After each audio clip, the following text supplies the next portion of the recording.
Great. Hello, everybody.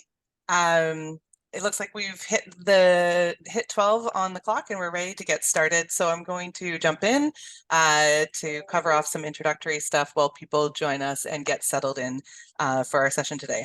So thank you for joining us today for this online information session about the CVRD's water rate review. My name is Colleen Dane and I'm here today to help facilitate this session and the Q&A portion that will follow our short presentation. Helping me today on the technical side is Dana Wilson, and she'll help be able to navigate challenges or any issues that we have on the back end. Our goal with this webinar is to provide you with an overview of the water rate review process that has been completed in 4 service areas and resulting impacts for ratepayers in those areas beginning next year. This also gives you a chance to ask questions of the project team about what's coming up next. Our presenter today will be Chris LaRose, the Senior Manager of Water and Wastewater Services for the CVRD. And we also have Zoe Berkey, Senior Engineering Analyst on the call today to help with any questions. We expect the presentation will take about 15 to 20 minutes, and then we'll open it up to questions from our attendees here today. Now, we're going to get started with the updates in just a moment, but I have a couple housekeeping items that I'm just going to cover off before we dive in. And while I do that, I'm going to just put up a slide, just a reminder about social conduct and contract for this webinar to just ensure that this is a safe and respectful place for everybody who's participating. So for this webinar format, we can get questions from attendees through the Q&A tool that you can find at the bottom of your Zoom screen. So there's a black bar with a few icons. One of them is a Q&A, and if you open it up, a new window will be available to you, and that's where you can type in any questions that you have. You can make that question anonymous by clicking the box before you post it, and you can also upvote other people's questions by clicking the little thumbs up below their question once it is live and you can see it. We hope to get to every question today, but if we're unable to, we will follow up with additional information. And this session is being recorded. You may have heard that notice when you joined.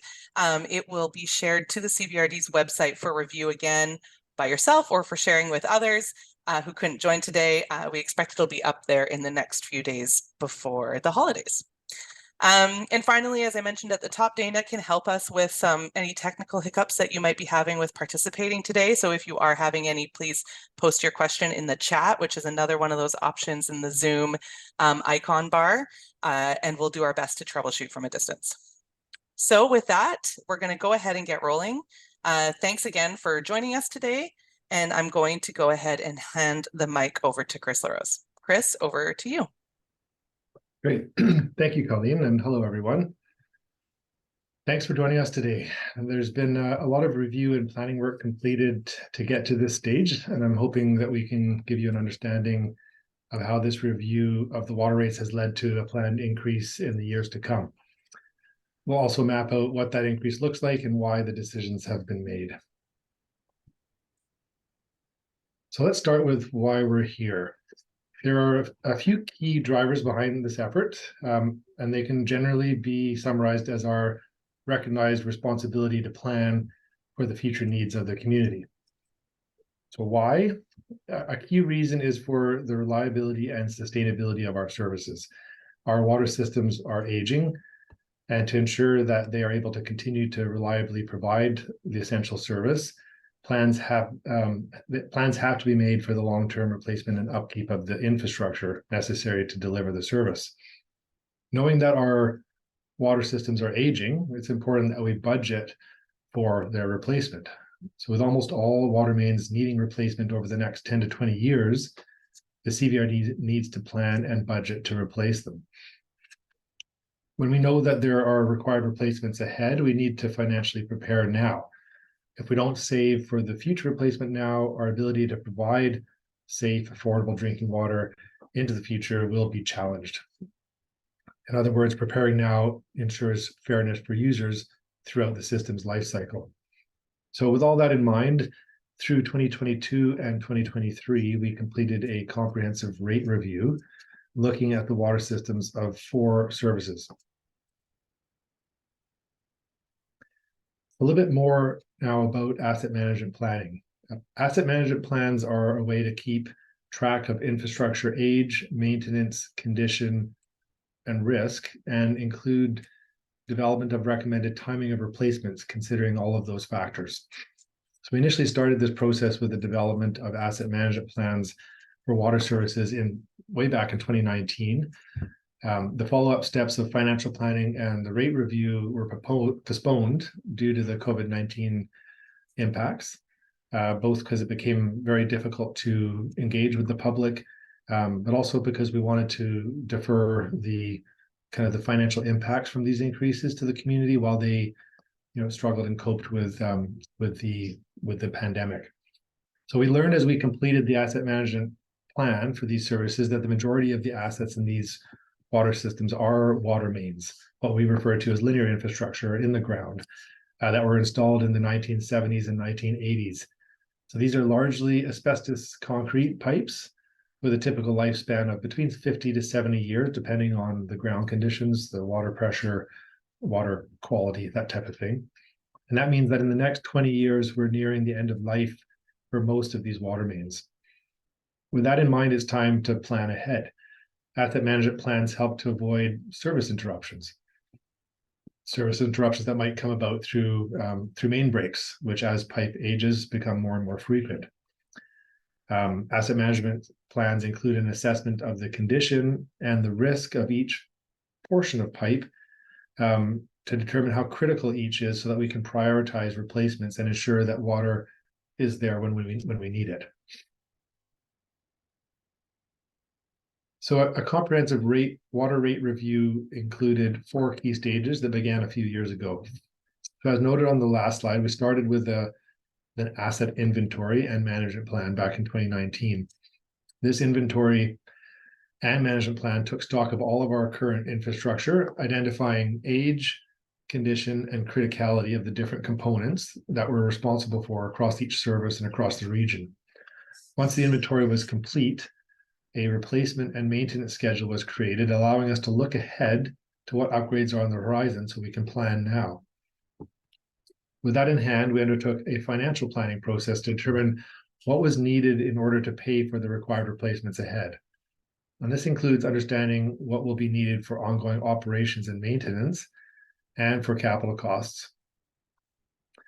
It was clear that the current rates for water are not sufficient to meet the long-term financial needs of these services. So once the cost of upgrades and the timing of those replacements were clear, we developed options to offer different degrees of rate increases to meet the necessary levels of funding.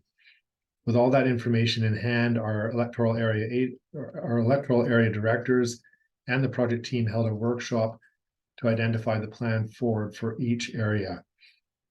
And this considered many things, but in particular the cost impacts for residents and balancing the interests of current and future users.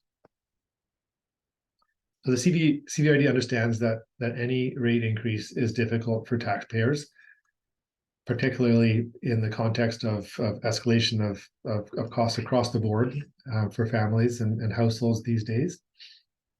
And that increases to water rates might be only one of a few cost increases they'll see in the years to come. So a key focus throughout this process has been on how to prepare for the future asset replacements while minimizing the impacts of costs on residents. So with our understanding of assets complete, we were able to complete long-term financial models. And these included 2 key components: operations and maintenance of our infrastructure. So these costs are covered by the user rates paid for by those connected to the system. And then the second one is the capital costs of any infrastructure replacement. So these are larger projects that will be paid through a mix of reserves and borrowing. Funds for this will be collected through the parcel tax. Parcel taxes, which are paid for by all people within the service area that have the ability to connect, whether they're connected or not. The increases for user fees and parcel taxes will be different for each service area, depending on each service's infrastructure needs the condition of that infrastructure, and how well the current rates are performing. So we'll walk through each of these service areas in upcoming slides, but there are a few universal assumptions that we made for each of them. For example, the long-term financial modeling assumed that we would replace like for like in the case of infrastructure replacements, and that any upsizing required to help support development, so increased growth, would be paid for through development cost charges. So just to be clear, existing users will not bear the brunt or the cost of upsizing water infrastructure that's needed to satisfy growth. Those costs will be borne entirely by developers and property owners developing their land. If you have any questions about further assumptions made or the details of the financial modeling, we'd be happy to chat further if you use the contact information at the end of the presentation.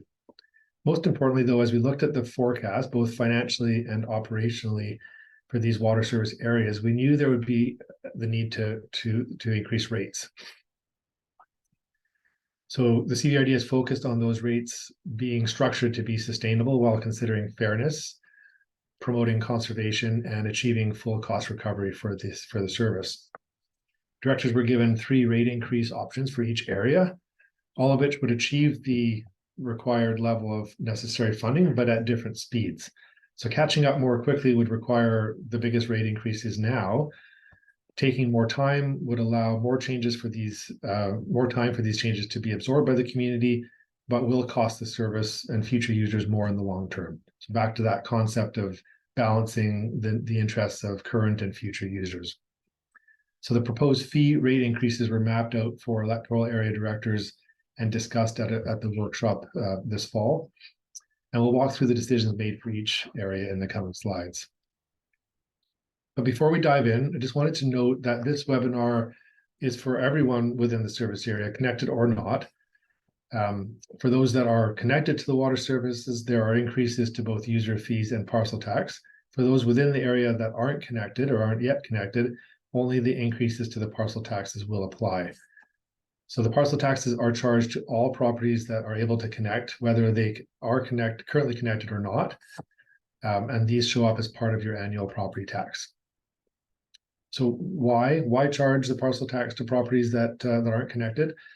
Well, there's a few reasons, and the key being that these properties do benefit from the water service in the area. For example, fire protection services can be provided in areas where there is a local water service. It also means there's an option to connect to the water system at any time should your current water source change or operating it is no longer the best path forward. That being said, if you're not connected, you will not pay the user fees that are charged to the others in the service area who are connected to the system. And those user fees cover the full cost of administering and operating the system. Parcel tax revenue goes to maintaining and replacing that infrastructure over the long term and maintaining that benefit to the property regardless of connection. So with all that said, we're now going to walk through each service area, highlighting key factors about the assets in those areas and then the resulting parcel tax changes.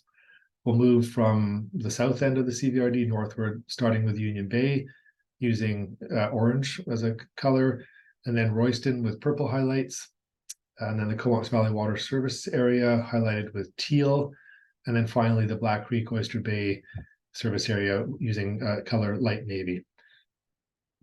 So let's dive in with Union Bay Water Local Service, which became a CVRD service in 2021 when the Union Bay Improvement District converted to a regional service. So Union Bay's service assets include water storage, including the reservoir at the treatment plant site and then the dam at Langley Lake. It includes pressure reducing valves to manage to keep the pressure at an optimal level throughout the service area. It includes the new water treatment facility that was completed in 2020 and over 30 kilometers of water mains to distribute the water to all of our customers. So as we mapped out the age and replacement schedule of these assets, you can see here that beginning late in the 2020s, the need to replace water mains increases. and that carries through to nearly 2040. We're also forecasting a significant project related to water storage relating to the dam in about 25 years, which is likely the replacement or a major rehabilitation of the dam itself. While there's also major electrical and mechanical components of the treatment facility that will require replacement in the 2060s. So we need to start setting aside funds now for all these upgrades over the short and longer term. As stated earlier, there are increases to the two key fee components, the user rates and the parcel taxes. For user rates, a rate increase is required off the top to cover all operating and maintenance expenses for the service. The plan ahead will include a 3% increase in 2024, which includes the 2.5% inflation rate, and then a 2.5% increase in 2025, and then 1.5% increase in subsequent years. Now, this is 1% lower than inflation because we're anticipating some growth in the area, and the expectation that those new connections will improve the economies of scale and help to dilute the costs and offset some of the inflationary impacts on the service. For the parcel tax rates, 3 options were presented, ranging from a short-term but high-impact increase of over 21% per year for 5 years to a smaller increase of about 9% per year spread out over a longer period. So the 15-year approach was selected by the electoral area directors for the union-based service. So what does it look like in the end? It'll depend on how much water you use, but we've provided this estimate based on the kind of average water user who uses about 158 cubic meters per year. So currently for the parcel tax, the fee would be about $510, and user rates would be $848 for a total of $1,358 per year. With the increases, next year would be approximately $1,428, 554 for parcel tax and 874 for user rates, of an increase of about $70 year over year. Looking ahead, it's about that amount more each year as we calculate it out to 2028, so 5 years from now. So as noted, these rates will come into effect next year in 2024 and are paid through the utility bills that come to you quarterly and your annual property tax annually for the parcel taxes. Okay, next we'll walk through, moving north, we'll walk through Royston's water local service areas update. So Royston currently draws water from the village of Cumberland's water system with its source at Allen Lake. The service's water infrastructure includes 2 reservoirs, 6 pressure reducing valves to manage the water pressures as the elevation drops down towards the ocean, a rechlorination station, and about 44 kilometers of water mains to help distribute water to our users. So mapping out asset planning for Royston was a little different because of the Water South Extension project, which is in the early planning stages. The current water supply agreement with the village of Cumberland requires that the CVRD find an alternate water source for Royston as water demands within the village increase due to growth. So the CVRD is working with partners at the Comox First Nation and the City of Courtenay to extend regional water south through Royston and farther south to KFN lands. So we've included the capital costs expected for Royston's participation in this project in the financial model, though there will be an additional connection fee to join the Comox Valley Water Service that's not accounted for here. As you can see here, there is a rolling water main replacement schedule that kind of picks up in the late 2020s, peaking in the mid 2030s, and then remaining pretty steady for decades to come. We expect to be about 40 years away from a significant storage-related project, but that is showing up just at the end of the study period.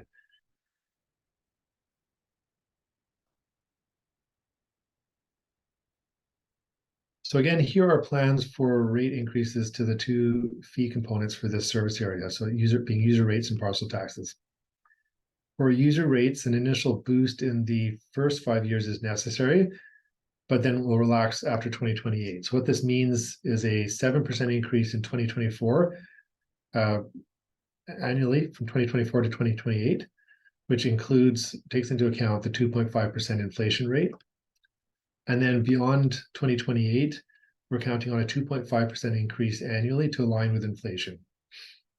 For parcel tax rates, three options were presented to directors, ranging from a short-term but high-impact increase of over 34% each year for 5 years, to a smaller increase of about 15%, then down to 8% spread out over a longer period.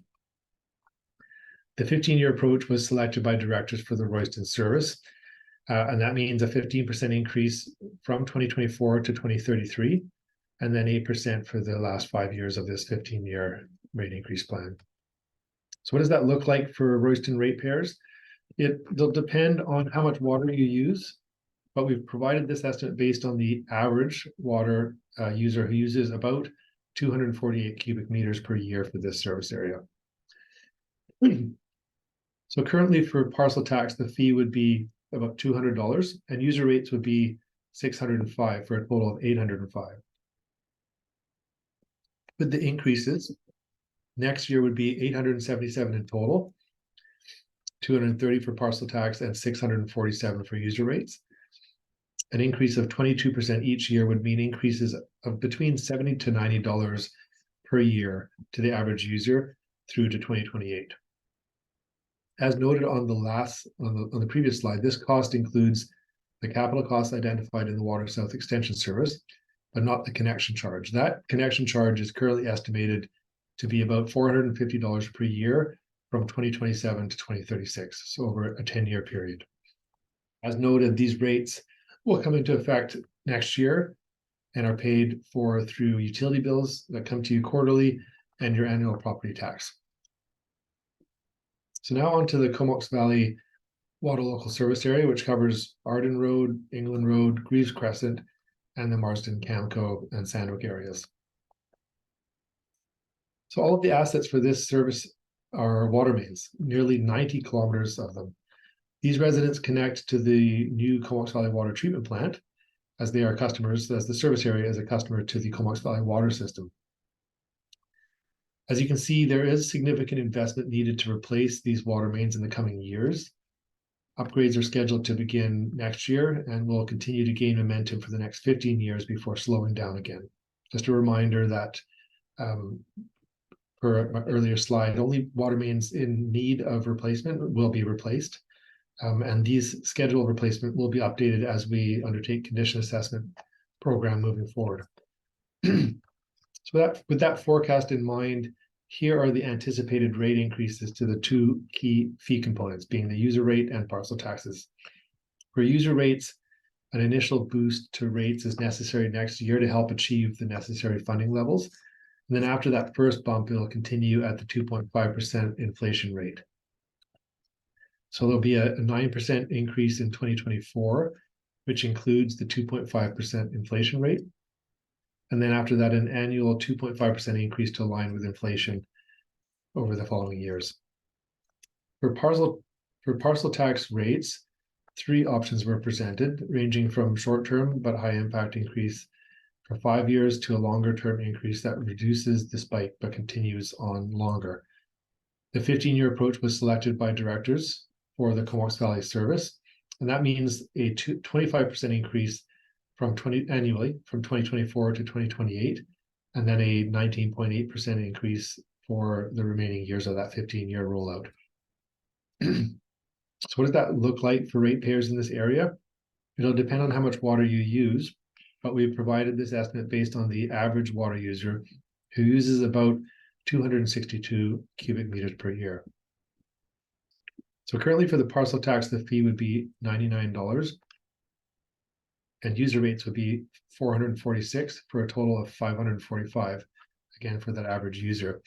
With the increases next year would be about $610 in total, $125 for parcel tax, and $485 for user rates.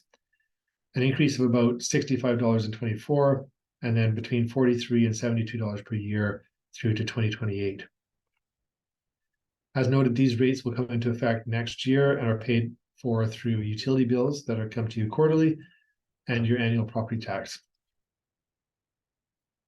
And finally, we'll cover the Black Creek Oyster Bay local service area. The BCOB service is unique in that it draws water from groundwater wells and a river infiltration gallery. It also includes 2 reservoirs, a booster pump station, a treatment facility, and nearly 50 kilometers of motor mains. So as you can see from the asset replacement schedule on the graph, there are some mechanical new pumps and electrical upgrades to supply infrastructure required in the near term, along with the ongoing water main replacements that all areas are preparing for in the next 15 to 20 years. So with that in mind, here are the anticipated rate increases for the 2 key fee components, user rates and parcel taxes, which are currently referred to as frontage fees within the BCOB service, but we will be shifting them to a parcel tax for this service, which is another change coming for the service. So currently frontage fees is proportional to the width of your property that faces the water main. That will shift to a parcel tax, which will be equivalent for all properties within the service area. For user rates, there will be a 2.5% increase only to match inflation for the foreseeable plan ahead. And that part's fairly straightforward, but for parcel taxes, and this will be new to Black Creek Oyster Bay ratepayers who have historically paid a frontage fee instead. As part of these changes, the CVRD will replace the frontage fee with a parcel tax, which better ensures that all participants in the service are paying an equal share of all assets. For the rates of the new parcel tax, 3 options were presented, ranging from a short-term but high-impact increase for 5 years to longer-term increase that reduces the spike in year 2 but continues on longer. So the 10-year approach was selected by the Strathcona Regional District Director Rice, representing Electoral Area D, and Comox Valley Regional District Director Grieve, representing Electoral Area C for the Black Creek Oyster Bay service. And that means that we'll see a 25% increase in 2024, and then 27% increases from 2025 to 2033. And after that, the increases will reduce to 3%, matching inflation that we've observed historically for capital projects within the CVRD. So what does that look like for the Black Creek Oyster Bay ratepayers? Again, it'll depend on how much water you use, but we've provided this estimate based on the average water user who uses about 243 cubic meters per year. Currently, the fee would be about $1.24 per foot, and user rates would be about 421 for the average frontage, and average user, this works out to about $581. With the increases, next year would be about 629 in total, 197 for parcel tax, and 432 for user rates. An increase of about $38 in 2024, and then between $64 to $121 per year annually over the remaining years to 2028. As noted, these rates will come into effect next year and are paid for through utility bills that come to you quarterly and your annual property tax. So that wraps up the technical information we'd prepared for the presentation. There's much more that has been considered, and if you're interested in more details about the assets and planning and the rate review, we're happy to answer any questions that you have. I'll pass you back to Colleen now for the Q&A period. Thanks, everyone. Great. Thank you, Chris, for walking us through all of that. There are no questions in the Q&A right now, so we'll just give it a moment to let anybody add anything there and leave this information slide up so that anybody can make note of the website or the contact information. Again, this webinar is being recorded and it will be posted to that web page in the next few days. And it can be shared or reviewed again moving forward there, along with additional background information. So with that, I don't see any other open questions coming in. I think that we can wrap it up with that presentation complete, Chris. Thank you again for your time and for our participants today. with that, I will wish everybody a happy afternoon and thank you for joining us today.